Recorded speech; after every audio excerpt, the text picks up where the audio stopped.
কিছু বোনদের বলতেছি, কেউ রাগ করবেন না। বোন, আপনি আপনাকে কতটুকু চিনেন? আপনি কি জানেন ইসলামের সর্বপ্রথম শহীদ হচ্ছেন মহিলা? আপনি কি জানেন সর্বপ্রথম ইসলাম গ্রহণ করেছেন একজন মহিলা? আপনি কি জানেন আল্লাহ তাআলা একজনকে সালাম দিয়েছিলেন, আর তিনি ছিলেন একজন মহিলা? আপনি কি জানেন আপনার যখন সন্তান জন্ম হয়, তখন যদি আপনি মারা যান, আল্লাহ তাআলা আপনাকে শহীদ মৃত্যু দান করেন?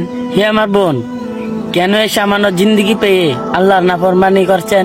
5,000 টাকা দিয়ে চুলে স্লিক করতে পারেন, কিন্তু 5 টাকা দিয়ে ভ্যান কিনে চুল বাঁধতে পারেন না।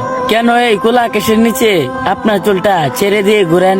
4,000 টাকা দিয়ে দামি জামা কিনতে পারেন, কিন্তু 100 টাকা দিয়ে একটা ওড়না কিনে আপনার বুকটা রাখতে পারেন না।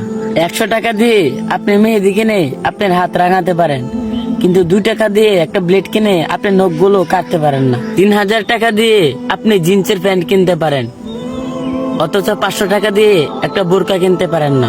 হে আমার বোন, যারা আজ আপনাকে সমান অধিকার দেওয়ার নামে রাস্তায় নামিয়ে দিয়েছে, ওরা একদিন আপনাকে জাহান্নামে টেনে নিয়ে যাবে।